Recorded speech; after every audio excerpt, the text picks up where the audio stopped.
जय श्रीराम सा आजिरो एही विशेष आलोचनाकू समस्तंकु स्वागत। जय श्रीराम।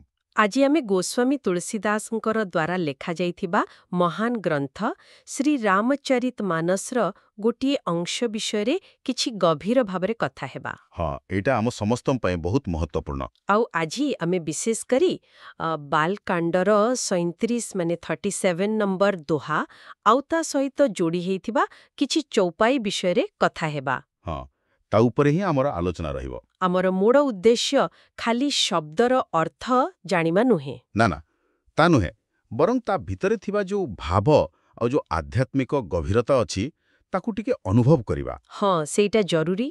सेठिपाई आमे अनुरोध करूछु जे एही आलोचनाटिकू पूरा सुनंतु ताहेले जाई एहार मर्म बुझी हेबो। ठीक, ताहले आरंभ करिबा सही दिव्य दोहारू। हाँ निश्चय। दोहा संख्या 37 पुलक बाटिका बागबन सुख सुबिहंग बिहारु माली सुमन स्नेह जल सिंचत लोचन चारु 37। प्रकृति सहित तुलना करिसंती देखंतु। हाँ शब्दगुड़ाक भी बड़ मिठा। पुलक बाटिका सुख सुबिहंग एसबुर अर्थटा टिके बुझाई दियंतु। एठी कहउछंती जे भगवानंको प्रेमरे शरीररे जो रोमांच हुए माने जो लोम टांकुरी उठे जाहाकू पुलक कहउछंती सेइटा ही गोटे सुंदर बगीचा परी। बगीचा बाटिका बाग बन एमिति। हाँ, बगीचा बाड़ी किंबा जंगल भଳି आउ सेई बगीचारे किए बोले सुख सुबिहंग बिहारू माने सुख रूपक सुंदर पक्षी माने सुबिहंग सेठी विचरण करंती। ओहो ताहले भक्तिर आवेगरे शरीर रोमांचित हेबाटा गोटे पवित्र बगीचा आउ सेथिरे मिलुथिबा आनंदटा सेटिकार पक्षी। एकदम भगवत प्रेमरु जो आनंद आसे सेइटा ही से सुंदर पक्षी। बा बहुत काव्यक लागुछि। आउ द्वितीय धाड़ीटा माली सुमन स्नेह जल सिंचत लोचन चारु। एठी सुमन माने हेला फूल आउ ए फूल को फूल ये होछि भक्ति बा प्रेम रूपक फूल। एइटा से रोमांच रूपक बगीचारे फुटे। अच्छा आउ माली के माळी हेले निजे भक्त भक्त ही से बगीचारा माळी। ताहले भक्त रूपक माली निजर ए भक्ति फूलर जत्न केमिति निए? से स्नेह जल देई ताकू सिंचन करे माने स्नेह रूपक पानी दिए। किंतु ए पानी आसे कोठु? एइठी तो मजा लोचन चारु तांकर सुंदर आखिरु माने भगवत प्रेमरे भक्तर आखिरु जो आनंदर लुह बाहरे प्रेमर लुह झरे। ओहो प्रेमाश्रु। हाँ सेई प्रेमाश्रु ही स्नेहर जल आउ सेई जलरे से भक्ति रूपक फूलकू सिंचन करे ताकू बढ़ाए। वास्तविक एहार माने तो शरीरर रोमांच आउ आखिर प्रेमाश्रु ए दुईटा केवल बाहरकू देखा जाउथिबा चिन्ह नुहे। ना ना ताठू बेसी एगुड़ाक निजे भक्ति को बढ़ेबारे सहाय्य करे। ठीक बुझिली। हाँ तेणु मूल कथा हेला सत भक्ति खाली मन भितरे न थाए ताहा शरीररे भी प्रकाश पाए आउ सेही लक्षण गुड़िक जेमिति रोमांच हेबा बा आखिर लुह आसिबा सेगुड़ाक निजे गोटे गोटे पवित्र अनुभूतिर अंश। सेगुड़ाक केवल शारीरिक प्रतिक्रिया नुहे भितरर अनुभूतिर प्रतिफलन आउ एइटा भक्ति को आउरी गभीर करे। एहा थिला दोहा संख्या 37। हाँ वास्तविकरे बहुत गभीर कथा। अच्छा एबे आगकू बढ़िबा एही दोहा सहित जोड़ी होई रहिथिबा चौपाई गुड़िकू देखिबा। मु सुनिछि एही चौपाई गुड़िक कुआडे रामचरित मानस रूपी जो महान सरोवर अछि ता पाखकू किए जाई परिबो आउ किए जाई परिबनी से विषय रे कहे। हाँ ठीक शुणिछांती एहा मानसर महिमा विषय कहे आउ ताकू ग्रहण करिबाकू हेले की प्रकारर मन माने मानसिकता दरकार से विषय सूचना दिए।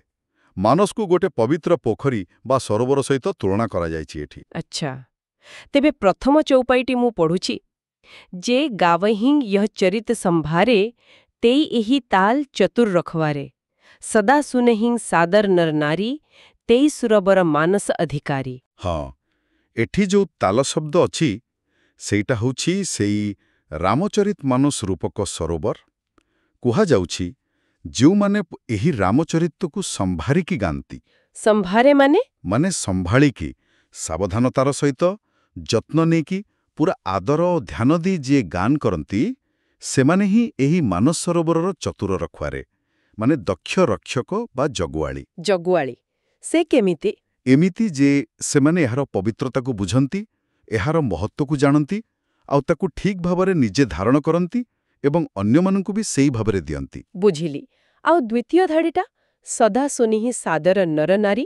ହଁ, ଯେଉଁ ପୁରୁଷ ଓ ନାରୀମାନେ ସବୁବେଳେ ସର୍ବଦା ସାଦର ଭାବରେ ଏହାକୁ ଶୁଣନ୍ତି, ସାଦର ମାନେ ଆଦର ସହିତ। ଶ୍ରଦ୍ଧା ସହିତ, ଏକଦମ। ଶ୍ରଦ୍ଧା, ବିଶ୍ୱାସ ଆଉ ଆଦରର ସହିତ ଯେଉଁମାନେ ଏହାକୁ ଶୁଣନ୍ତି, ସେମାନଙ୍କ ବିଷୟରେ କ'ଣ କୁହାଯାଇଛି? ତେହି ସୁରବର ମାନସ ଅଧିକାରୀ। ମାନେ ସେମାନେ ହିଁ ମାନସର ଅଧିକାରୀ। ହଁ, କେବଳ ସାଧାରଣ ଅଧିକାରୀ ନୁହନ୍ତି, ସୁରବର ଅଧିକାରୀ, ମାନେ ଶ୍ରେଷ୍ଠ ଦେବତାମାନଙ୍କ ସମାନ ଅଧିକାରୀ ସେମାନେ। ଏଠି ଦେଖନ୍ତୁ, ସାଦର ଶବ୍ଦଟା କେତେ ଗୁରୁତ୍ୱପୂର୍ଣ୍ଣ। ଖାଲି କାନରେ ଶୁଣିଦେଲେ ହବନି। ହଁ, ହୃଦୟରେ ଆଦର ରଖି ବିଶ୍ୱାସ ରଖି ଶୁଣିବାକୁ ପଡ଼ିବ।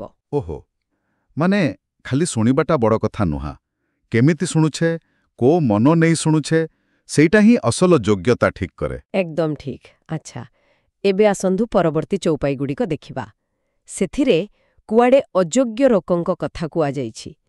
ଅତି ଖଲ୍ ଯେ ବିଷୟୀ ବଗ୍ କାଗା, ଏହିଂସର ନିକଟ ନ ଯାହିଁ ଅଭାଗା, ସମ୍ବୁକ ଭେକ ସେୱାର ସମାନା, ଇହା ନ ବିଷୟ କଥା ରସନାନା, ତହି କାରଣ आवत हिया हारे, कामी काक बलाक बिचारे, आवत एहिंसर अति कठिनाई, राम कृपा बिनु आई न जाई। ହଁ, ଏଠି ବହୁତ ସ୍ପଷ୍ଟ କରି କହିଦିଆଯାଇଛି। ଅତିଖଲ ମାନେ ଯେଉଁମାନେ ବହୁତ ଦୁଷ୍ଟ ପ୍ରକୃତିର, ଆଉ ବିଷୟ ମାନେ ଯେଉଁମାନେ ସଂସାରର ବିଷୟ ଭୋଗରେ ପୂରାପୂରି ବୁଡ଼ି ରହିଛନ୍ତି। ସେମାନଙ୍କୁ ବଗ ଆଉ କାଉ ସହିତ ତୁଳନା କରାଯାଇଛି। ହଁ, ବଗ ଆଉ କାଉ, ବଗା କାଗା। କାହିଁକି ଏମିତି ତୁଳନା? ଦେଖନ୍ତୁ, ବଗକୁ ଦେଖିଲେ କେମିତି ଲାଗେ? ପୁରା ଧଳା, ଶାନ୍ତ, ସାଧୁ ଭଳିଆ। କିନ୍ତୁ ତା ନଜର କୋଉଠି ଥାଏ? ମାଛ ଉପରେ। ହଁ, ଖାଲି ନିଜ ସ୍ୱାର୍ଥ ଦେଖୁଥାଏ। ସେ ହେଲା କପଟତାର ଚିହ୍ନ। ଆଉ କାଉ, ତାର ରାବଟା କର୍କଶ, ଆଉ ସେ ଅଳିଆ ଆବର୍ଜନା ଖାଇବାକୁ ଭଲ ପାଏ।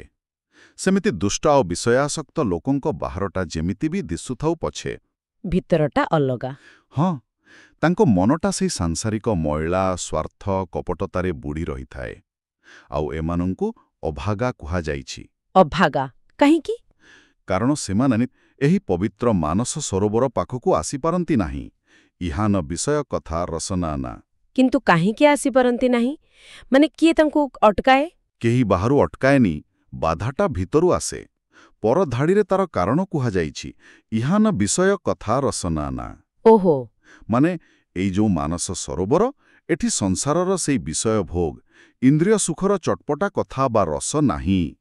ଏଟା କ'ଣ ସେଇ ଗେଣ୍ଡା, ସମ୍ବୁକ, ବେଙ୍ଗ ଭେକ କି ଶିଉଳି ସେୱାର ଭଳି ପଙ୍କିଳ ଛୋଟ ସାଂସାରିକ ଆନନ୍ଦର ଜାଗା ନୁହେଁ, ଯୋଉଥିରେ ବିଷୟ ଲୋକ ମାତିଥାନ୍ତି। ଆଚ୍ଛା, ତେଣୁ ଯେଉଁମାନେ ଖାଲି ସେଇ ସଂସାରର ମଜା ଖୋଜୁଥାନ୍ତି, ତାଙ୍କୁ ଏଠି କିଛି ମିଳେନି। ତାଙ୍କୁ ଏ ଜାଗାଟା ଭଲ ଲାଗେନି। ଏକଦମ ସେଥିପାଇଁ କୁହାଗଲା, ତେଇ କାରଣ ଆବ ଥିଆ ହାରେ। ସେହି କାରଣରୁ କାମୀ ଲୋକମାନେ, ମାନେ ଯେଉଁମାନଙ୍କ ମନରେ ଖାଲି କାମନା ବାସନା ଭରି ରହିଛି, ଆଉ ଯେଉଁମାନେ କାଉ, କାକ ଆଉ ବଗ, ବଲାକ ପରି କପଟି ଆଉ ମଇଳା ମନର, ସେମାନେ ଯଦି କେବେ ଏଠାକୁ ଆସନ୍ତି ବି, ତାହେଲେ ହିଆ ହାରେ, ମନରେ ହାରିଯାଆନ୍ତି, ନିରାଶ ହୋଇ ଫେରିଯାଆନ୍ତି। କାରଣ ତାଙ୍କୁ ତାଙ୍କ ମନଲାଖି ଜିନିଷ, ସେ ସାଂସାରିକ ବିଷୟ ଏଠି ମିଳେନା। ତାଙ୍କ ପାଇଁ ଏଠି କିଛି ଆକର୍ଷଣ ନାହିଁ। ବୁଝିଲି। ଆଉ ଶେଷ ଧାଡ଼ିଟା ତ ବାସ୍ତବିକ ବହୁତ ଗୁରୁତ୍ୱପୂର୍ଣ୍ଣ ଲାଗୁଛି। आवत एहिଂ सर अति कठिनाई, राम कृपा बिनु आई न जाई। ହଁ, ନିଶ୍ଚିତ ରୂପେ। ଏଇଟା ପୁରା ସ୍ପଷ୍ଟ କରିଦେଉଛି ଯେ ଏହି ମାନସ ସରୋବର ପାଖକୁ ଆସିବା, ମାନେ ରାମଚରିତ ମାନସର ପ୍ରକୃତ ଆଧ୍ୟାତ୍ମିକ ରସକୁ ଚାଖିବା, ସେଇଟା ଅତି କଠିନାଇ, ବହୁତ କଷ୍ଟର କାମ। କେବଳ ନିଜ ଚେଷ୍ଟାରେ ହବନି। ନା, କେବଳ ନିଜ ବୁଦ୍ଧିରେ କି ନିଜ ଚେଷ୍ଟାରେ ଏଇଟା ସମ୍ଭବ ନୁହେଁ। ସେଥିପାଇଁ ଶେଷରେ କହିଲେ, ରାମକୃପା ବିନୁ ଆଇ ନ ଯାଇ। ଭଗବାନ ଶ୍ରୀରାମଙ୍କର ଯଦି କୃପା ନ ହୁଏ, ତାଙ୍କର ଯଦି ଅହେତୁକି ଦୟା ନ ହୁଏ, ତେବେ ଏଠି ପହଞ୍ଚି ହବନି। ମାନେ ଏହାର ଗଭୀର ଅର୍ଥକୁ ବୁଝିବା, ତାକୁ ଅନୁଭବ କରିବା ସମ୍ଭବ ନୁହେଁ। ହଁ, ଠିକ୍ ସେୟା। ଏହାର ମାନେ ଖଲି ଯୋଗ୍ୟତା ଥିଲେ କି ଇଚ୍ଛା ଥିଲେ ହବନି, ଭଗବାନଙ୍କର ଆଶୀର୍ବାଦ ବି ଦରକାର। ଏଠି ବହୁତ ସ୍ପଷ୍ଟ ସଂକେତ ମିଳୁଛି ଯେ ଆଧ୍ୟାତ୍ମିକ ଜ୍ଞାନ ପାଇଁ ବାହାରର ଆଚରଣ ସାଙ୍ଗକୁ ଭିତରର ଶୁଦ୍ଧତା ଆଉ ଭଗବାନଙ୍କ କୃପା ନିହାତି ଦରକାର। ଏକଦମ। ଆଚ୍ଛା, ଏବେ ଆସନ୍ତୁ ଦେଖିବା ଏ ଯୋଉ ଯାତ୍ରା କଥା କୁହାଗଲା ସେଥିରେ ଆଉ କି ବାଧାବିଘ୍ନ ଅଛି ଯେ ଏତେ କଠିନ ହେଉଛି? ପରମର୍ତ୍ତୀ ଚୌପାଇଗୁଡ଼ିକ ବୋଧେ ସେଇ ବିଷୟରେ କହୁଛି। କଠିନ କୁସଙ୍ଗ କୁପନ୍ଥ କରାଲା, ତିନ୍ହି କେ ବଚନ ବାଘ ହରି ବ୍ୟାଲା, ଗୃହ କାରଜ ନାନା ଝଞ୍ଜାଲା, ତେ ଅତି ଦୁର୍ଗମ ଶୈଲ ବିଶାଲା, ବନ ବହୁ ବିଷମ ମୋହ ମଦମାନା, ନଦୀଂ କୁତର୍କ ଭୟଙ୍କର ନାନା। ହଁ, ଏଠି ତୁଳସୀବାସଜୀ ମାନେ ସେଇ ମାନସ ସରୋବରକୁ ଯିବା ରାସ୍ତାରେ କି ବାଧା ଅଛି ତାକୁ ବହୁତ ସୁନ୍ଦର ରୂପକ ଦେଇ ବୁଝେଇଛନ୍ତି। ଦେଖନ୍ତୁ, ପ୍ରଥମେ କ'ଣ କହିଲେ? କଠିନ କୁସଙ୍ଗ କୁପନ୍ଥ କରାଲା। କୁସଙ୍ଗ ମାନେ ଖରାପ ସାଙ୍ଗସାଥୀ? ହଁ, ଖରାପ ସଙ୍ଗ ବା କୁସଙ୍ଗ ଗୋଟେ ବହୁତ ବଡ଼ କଠିନ ବାଧା। ଆଉ କୁପନ୍ଥ ମାନେ ଭୁଲ ରାସ୍ତା, ଯେମିତି ଶାସ୍ତ୍ର ବିରୁଦ୍ଧ କାମ କରିବା, ନାସ୍ତିକ ହେବା, ଏସବୁ ହେଲା କରାଲା ମାନେ ଭୟଙ୍କର।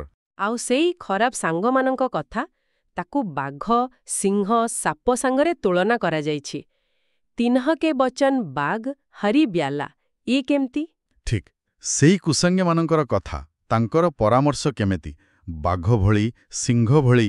ହରିର ଗୋଟେ ଅର୍ଥ ସିଂହ ବି ହୁଏ, ଆଉ ବ୍ୟାଲା ମାନେ ବଡ଼ ବିଷଧର ସାପ ଭଳି, ଭାରି ଭୟଙ୍କର ଆଉ କ୍ଷତିକାରକ। ବାପରେ। ହଁ, ଯେମିତି ଏ ଜନ୍ତୁମାନେ ଆମ ଶରୀରକୁ ନଷ୍ଟ କରିଦିଅନ୍ତି, ସେମିତି ଏ ଖରାପ ସାଙ୍ଗମାନଙ୍କର କଥା ଆଉ ପରାମର୍ଶ କ'ଣ କରେ? ଆମର ବିବେକକୁ, ଆମ ଶ୍ରଦ୍ଧାକୁ ନଷ୍ଟ କରିଦିଏ, ଆମକୁ ଆଧ୍ୟାତ୍ମିକ ରାସ୍ତାରୁ ହଟେଇ ଦିଏ। ବୁଝିଲେ। ଏ ତ ଗଲା ବାହାରର ସାଙ୍ଗସାଥୀ କଥା। ଆଉ କି ବାଧା ଅଛି? ଗୃହ କାରଜ ନାନା ଜଞ୍ଜାଲା। ହଁ, ଘରର ଦାୟିତ୍ୱ, ଘରର କାମଦାମ ଆଉ ସେଥିରୁ ଯୋଉ ନାନା ପ୍ରକାର ଜଞ୍ଜାଳ, ସମସ୍ୟା ବାହାରେ, ଏଗୁଡ଼ାକ ବି ସାଧାରଣ ନୁହେଁ। ତାକୁ ପର୍ବତ ସହିତ ତୁଳନା କରାଯାଇଛି। ହଁ, ଅତି ଦୁର୍ଗମ ଶୈଲ ବିଶାଲା, ମାନେ ଅତି ଦୁର୍ଗମ ବିରାଟ ପର୍ବତ ଭଳି। ଆମେ ଏ ସଂସାରର ଦାୟିତ୍ୱରେ ଏମିତି ବାନ୍ଧି ହେଇଯାଉ ଯେ ସେ ପାହାଡ଼ଟାକୁ ଟପିକି ଆଧ୍ୟାତ୍ମିକ କଥା ଚିନ୍ତା କରିବାକୁ ସମୟ ମିଳେନି କି ମନ ହୁଏନି। ବଡ଼ କଷ୍ଟ ଲାଗେ। ହଁ, ସତ କଥା।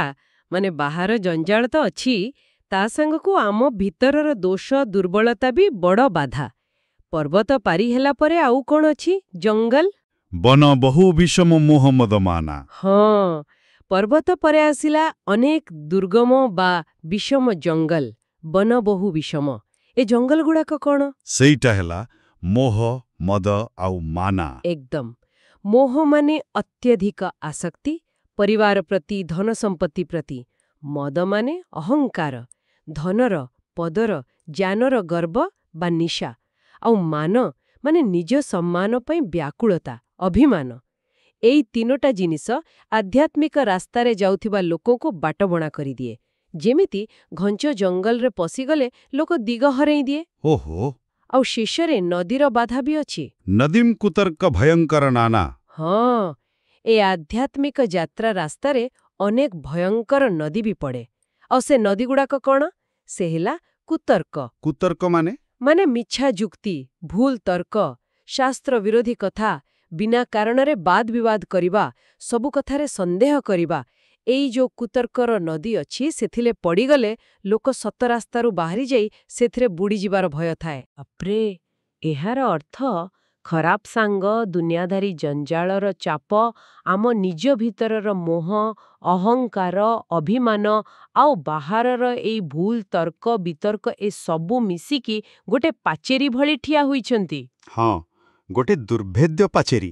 ଯାହା ମଣିଷକୁ ରାମ କଥାର ସରଳ, ପବିତ୍ର ରସରୁ ଦୂରେଇ ରଖୁଛି ଆଉ ତା ଭିତରକୁ ଯିବାରେ ବାଧା ଦେଉଛି। ଏକଦମ ସଠିକ୍ କହିଲେ। ଆଉ ଗୋଟେ କଥା ଦେଖନ୍ତୁ, ଏ ଯୋଉ ବାଧାଗୁଡ଼ାକୁ କୁହାଗଲା, ଏଗୁଡ଼ାକ କ'ଣ ଖାଲି ସେ କାଳ ପାଇଁ ଥିଲା? ନା, ଆଜି ବି ତ ଅଛି। ହଁ, ଆଜିର ଏ ଯୁଗ ପାଇଁ ବି ଠିକ୍ ସେତିକି ପ୍ରାସଙ୍ଗିକ। କୁସଙ୍ଗ ଆଜି ହୁଏତ ଡିଜିଟାଲ ରୂପରେ ଆସୁଛି, ଫୋନରେ ଆସୁଛି। ହଁ, ଠିକ୍। କୁତର୍କ ତ ସୋସିଆଲ ମିଡିଆରେ ଭର୍ତ୍ତି। ମୋହ ମଦ ମାନର ରୂପ ବଦଳି ଯାଇଥାଇପାରେ, କିନ୍ତୁ ମୂଳ ଜିନିଷଟା ସେଇଆ ଅଛି। ସାର କଥା ହେଲା, କୌଣସି ଗଭୀର ଜ୍ଞାନ ଆଡ଼କୁ ଯିବାକୁ ହେଲେ ରାସ୍ତାରେ ବାହାରର ବାଧା, ଯେମିତି କୁସଙ୍ଗ, ଦାୟିତ୍ୱ, ଆଉ ଭିତରର ତ୍ରୁଟି, ଯେମିତି ଅହଙ୍କାର, ଆସକ୍ତି, ଭୁଲ ତର୍କ, ଏସବୁ ରହିବ। ଏଗୁଡ଼ିକୁ ଚିହ୍ନିବାଟା ହିଁ ପ୍ରଥମ କାମ। ତେବେ ଏସବୁ ଯୋଉ ଆମେ ଆଲୋଚନା କଲେ, ଏହାର ପ୍ରକୃତ ନିର୍ଯାସ ବା ସାର କ'ଣ? ଏତେ କଠିନତା, ଏତେ ବାଧା, ପୁଣି ଯୋଗ୍ୟ ଅଯୋଗ୍ୟର ବିଚାର, ଏସବୁ ମିଶିକି ଆମକୁ କ'ଣ କହିବାକୁ ଚାହୁଁଛି? ଦେଖନ୍ତୁ, ଏହାର ସାରାଂଶ ହେଉଛି ଯେ ରାମଚରିତ ମାନସ କେବଳ ଗୋଟେ ଗପ ବହି କି ସୁନ୍ଦର କବିତା ବହି ନୁହେଁ। ହଁ, ଏହା ହେଉଛି ସାକ୍ଷାତ ଭଗବାନଙ୍କର ସ୍ୱରୂପ, ଏକ ଗଭୀର ଆଧ୍ୟାତ୍ମିକ ଅନୁଭୂତିର ସମୁଦ୍ର। ଏହାର ଯେଉଁ ପରିବର୍ତ୍ତନ କରିଦେବାର ଶକ୍ତି ଅଛି, ଏହାର ଯେଉଁ ଦିବ୍ୟ ଆନନ୍ଦ ଅଛି, ତାକୁ ଅନୁଭବ କରିବାକୁ ହେଲେ ଖାଲି ପଢ଼ିଦେଲେ କି ଶୁଣିଦେଲେ ହବନି। ନା, ସାଧାରଣ ଭାବରେ ପଢ଼ିଦେଲେ କିମ୍ବା ଅନ୍ୟମନସ୍କ ହୋଇ ଶୁଣିଦେଲେ ସେଇଟା ସମ୍ଭବ ନୁହେଁ। ତାହେଲେ ପ୍ରକୃତରେ କ'ଣ ଦରକାର? କେମିତି ସେ ଅନୁଭୂତି ଆସିବ? ଦରକାର ପ୍ରଥମ କଥା ହେଲା ଗୋଟିଏ ଶୁଦ୍ଧ ମନୋଭାବ, ମନରେ ସରଳତା, ଜାଣିବାର ଇଚ୍ଛା। ଦ୍ୱିତୀୟରେ ଆଦର ଆଉ ଶ୍ରଦ୍ଧା, ଯାହା ଆମେ ଆଗରୁ କହୁଥିଲୁ। ହଁ, ସାଦର ଶୁଣିବା। ଠିକ୍। ତୃତୀୟରେ ଯୋଉ ଭିତରର ବାଧା ଅଛି, ଯେମିତି ବିଷୟଭୋଗର ଲାଳସା, ଅହଙ୍କାର, ମୋହ, ଅଭିମାନ, ଆଉ ଯୋଉ ବାହାରର ବାଧା, କୁସଙ୍ଗ, ଅତ୍ୟଧିକ ସାଂସାରିକ ଜଞ୍ଜାଳ, କୁତର୍କ, ଏ ସବୁକୁ ଚିହ୍ନିବାକୁ ପଡ଼ିବ। ଆଉ ତାକୁ ଅତିକ୍ରମ କରିବାକୁ ଚେଷ୍ଟା କରିବାକୁ ପଡ଼ିବ। ହଁ, ଆଉ ସବୁଠୁ ବଡ଼ କଥା, ଯାହା ବାରମ୍ବାର କୁହାଯାଇଛି, ସେଇଟା ହେଲା ଭଗବାନ ଶ୍ରୀରାମଙ୍କ କୃପା। ଏକଦମ। ତାଙ୍କ କୃପା ବିନା ଏସବୁ ଚେଷ୍ଟା, ଏସବୁ ସାଧନା ଅଧୁରା। ଏଇଟା ଗୋଟେ ଆଧ୍ୟାତ୍ମିକ ଯାତ୍ରା। ସେଥିପାଇଁ ନିଜର ପ୍ରସ୍ତୁତି ଦରକାର, ନିଷ୍ଠା ଦରକାର, ଭକ୍ତି ଦରକାର, ଆଉ ତା ସାଙ୍ଗକୁ ଭଗବାନଙ୍କର ଦୟା ନିହାତି ଦରକାର। ଆମର ଯୋଉ ଶ୍ରୋତାମାନେ ନୂଆ କଥା ଶିଖିବାକୁ, ଜ୍ଞାନ ପାଇବାକୁ ଆଗ୍ରହୀ, ମୋତେ ଲାଗୁଛି ତାଙ୍କ ପାଇଁ ଏଥିରେ ଗୋଟେ ବଡ଼ ବାର୍ତ୍ତା ଅଛି। ହଁ, ନିଶ୍ଚୟ ଅଛି। କାରଣ ଏଇଟା ଗୋଟେ ସବୁଦିନିଆ ସତ। ଏହା ଆମକୁ ଶିଖାଉଛି ଯେ କୌଣସି ଗଭୀର ଜ୍ଞାନ, ତାହା ଆଧ୍ୟାତ୍ମିକ ହଉ କି ସାଧାରଣ ଜ୍ଞାନ ହଉ, ତାକୁ ଠିକ୍ ଭାବରେ ଗ୍ରହଣ କରିବାକୁ ହେଲେ ମନଟା ଠିକ୍ ରହିବା ଦରକାର। ହଁ, ଗୋଟେ ଉପଯୁକ୍ତ ମାନସିକ ପରିବେଶ ଦରକାର। ମନ ଯଦି ବିକ୍ଷିପ୍ତ, ଯଦି ଅହଙ୍କାରରେ ଭର୍ତ୍ତି, ଯଦି କୁତର୍କରେ ମାତିଛି କିମ୍ବା ଖରାପ ପ୍ରଭାବରେ ଦୂଷିତ ହୋଇଛି, ତାହେଲେ ସେଠି ଜ୍ଞାନର ମଞ୍ଜି ଠିକ୍ରେ ଗଜା ହେବନି। ନା, ପ୍ରକୃତ ଜ୍ଞାନ ସେଠି ପଶିପାରିବ ନାହିଁ। ଏକାଗ୍ରତା, ବିନମ୍ରତା ଆଉ ଗ୍ରହଣ କରିବାର ମନୋଭାବ, ଏଗୁଡ଼ାକ ଯେକୌଣସି ଶିକ୍ଷା ପାଇଁ ନିହାତି ଦରକାର, ମୌଳିକ ଆବଶ୍ୟକତା। ଏହା ପ୍ରକୃତିରେ ଚିନ୍ତା କରିବା କଥା। ଆମେ ଯେତେବେଳେ କୌଣସି ଧର୍ମଗ୍ରନ୍ଥ ପଢ଼ୁ ବା ଶୁଣୁ କିମ୍ବା କୌଣସି ଗୁରୁତ୍ୱପୂର୍ଣ୍ଣ ଜିନିଷ ଶିଖିବାକୁ ଚେଷ୍ଟା କରୁ, ଆମେ କ'ଣ ଯୋଉ ଆବଶ୍ୟକତା କଥା କୁହାଗଲା, ସେଗୁଡ଼ିକ ପ୍ରତି ସଚେତନ ଥାଉ? ଆମ ମନ କ'ଣ ସତରେ ସେତେବେଳେ ତାକୁ ଗ୍ରହଣ କରିବାକୁ ପ୍ରସ୍ତୁତ ଥାଏ? ଏଇଟା ନିଜକୁ ପଚାରିବା ଦରକାର। ହଁ, ଆଉ ଏହା ସହିତ ଯୋଡ଼ି ହୋଇ ରହିଛି ଆଉ ଗୋଟେ ଗଭୀର ପ୍ରଶ୍ନ, ଯାହା ଶ୍ରୋତାମାନେ ନିଜେ ଭାବିପାରିବେ। କ'ଣ ସେ ପ୍ରଶ୍ନ? ପ୍ରଶ୍ନଟି ହେଲା, ପୁରୁଣା କାଳରେ ଏ ଯୋଉ ବାଧାଗୁଡ଼ିକ କଥା କୁହାଗଲା, ଯେମିତି କୁସଙ୍ଗ, ଅହଙ୍କାର, ମୋହ, ଭୁଲ ତର୍କ, ଏଗୁଡ଼ାକ ଆଜିର ଏ ଯୋଉ ଆଧୁନିକ ଯୁଗ, ଯୋଉଠି ଚାରିଆଡ଼େ ଖାଲି ସୂଚନା ଆଉ ସୂଚନା, ଏ ଯୁଗରେ ଗଭୀର ଜ୍ଞାନ ପାଇବା ପାଇଁ କିମ୍ବା ଆଧ୍ୟାତ୍ମିକ ଉନ୍ନତି ପାଇଁ ଆମେ ଯୋଉ ସବୁ ଚ୍ୟାଲେଞ୍ଜର ସାମ୍ନା କରୁଛେ, ତା ସହିତ କେତେ ମିଶୁଛି? ଓହୋ! ମାନେ କ'ଣ ଖାଲି ବାହାରର ରୂପଟା ବଦଳିଛି, ନା ଭିତରର ପ୍ରକୃତି ବି ସେଇଆ ଅଛି? ଏ ବାଧାଗୁଡ଼ିକ ଆଜି କେଉଁ ନୂଆ ରୂପରେ ଆସୁଛି, ଏଇଟା ଟିକେ ଭାବିବା କଥା। ନିଶ୍ଚୟ, ଏହା ଏକ ବହୁତ ଗୁରୁତ୍ୱପୂର୍ଣ୍ଣ ପ୍ରଶ୍ନ। ଆଶା କରୁଛୁ ଆଜିର ଯୋଉ ଆଲୋଚନା ହେଲା, ତାହା ସମସ୍ତଙ୍କ ପାଇଁ କିଛି ନା କିଛି ସହାୟକ ହୋଇଥିବ। ଯଦି ଆଲୋଚନାଟି ସହାୟକ ମନେ ହୁଏ, ତେବେ ଦୟାକରି ଏହାକୁ ଲାଇକ୍ କରନ୍ତୁ ଏବଂ ଅନ୍ୟମାନଙ୍କ ସହ ସେୟାର କରନ୍ତୁ। ଭଗବାନ ଶ୍ରୀରାମ ସମସ୍ତଙ୍କର ମଙ୍ଗଳ କରନ୍ତୁ, ସମସ୍ତଙ୍କୁ ସଦ୍ବୁଦ୍ଧି ଦିଅନ୍ତୁ, ଶୁଦ୍ଧ ଭକ୍ତି ଦିଅନ୍ତୁ, ଆଉ ତାଙ୍କ ଚରିତ୍ର ଶୁଣିବା, ବୁଝିବାର ସୌଭାଗ୍ୟ ଦିଅନ୍ତୁ। କମେଣ୍ଟ ବକ୍ସରେ ଜୟ ଶ୍ରୀରାମ ଲେଖିବାକୁ ଅନୁରୋଧ, ଆଉ ଆଗାମୀ ଆଲୋଚନା ଶୁଣିବାକୁ ଭୁଲିବେ ନାହିଁ। ଆମେ ରାମଚରିତ ମାନସର ଆହୁରି ଅନେକ ମହତ୍ୱପୂର୍ଣ୍ଣ ଅଂଶ ଉପରେ ଏମିତି ଆଲୋଚନା ଜାରି ରଖିବ। ହଁ, ନିଶ୍ଚୟ। ଯଦି ଏହିପରି ଆଲୋଚନା ଆପଣଙ୍କୁ ଭଲ ଲାଗୁଛି ଏବଂ ଆପଣ ଏହାକୁ ନିୟମିତ ଶୁଣିବାକୁ ଚାହାନ୍ତି, ତେବେ ଚ୍ୟାନେଲକୁ ସବସ୍କ୍ରାଇବ୍ କରିବାକୁ ଭାବିପାରିବେ। ଜୟ ଶ୍ରୀରାମ।